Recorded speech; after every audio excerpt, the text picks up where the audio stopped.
The fault lines actually are deeper than ever, and the systemic imbalances in behavioral terms, regulatory terms, and in terms of the actual structure of the markets is in regulations are as much in the air as ever. We see efforts, and there have been efforts to force banks to take on more capital, to force more disclosure.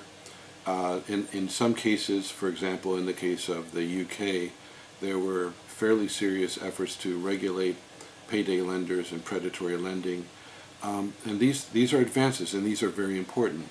However, evidence is that we still have some profound problems that are unresolved. We can go down from, in a sense, the grand scale of overall systemic regulation down to the more localized examples. So to start at that world level, so to speak, we have the problem of uneven regulatory standards and the ability of those who own wealth and manage wealth and have funds to move across the landscape of the world as they choose, both in terms of the domicile, the legal domiciles of their operations and their own legal homes, so that they can avoid taxes and avoid regulation. The things that you know about are the instruments about which you know are the instruments that you can regulate.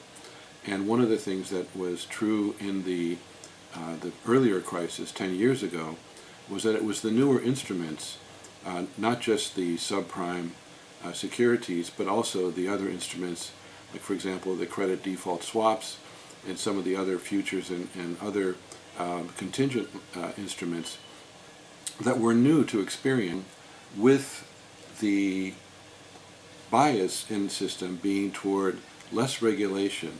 For the famous case, for example, of whether or not the credit default swaps should really be classified as insurance or as financial instruments that should be appropriately collateralized.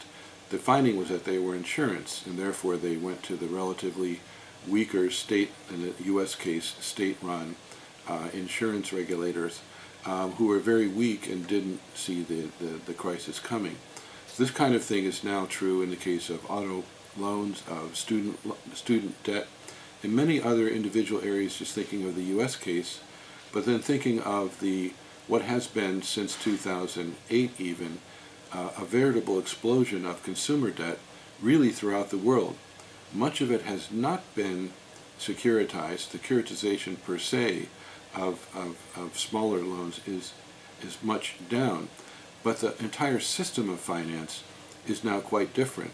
Today, many loans, a majority almost of the credit that's being made across the world originates in the shadow banking system.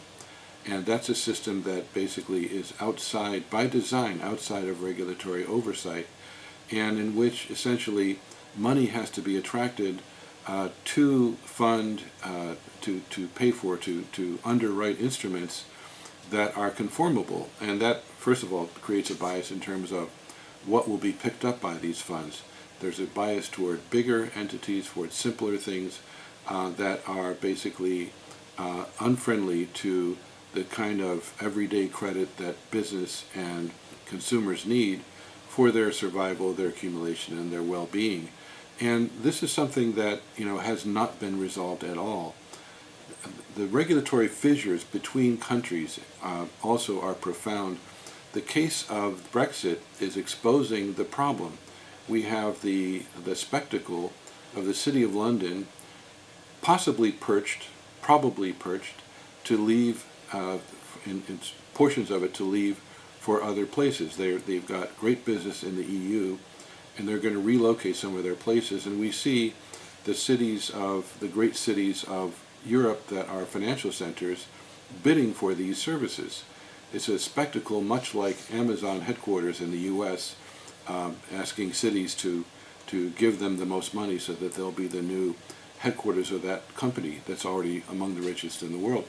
The same kind of thing is going on in a more subtle way, but that just illustrates the fact that we're going to make some deals so that you will come and locate your business in our shop.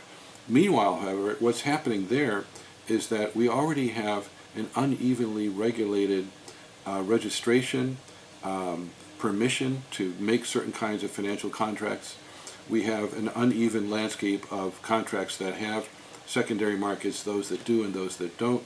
So those you can sell off and then you can be safe with or you can before the crisis comes, and those that for which that's not possible.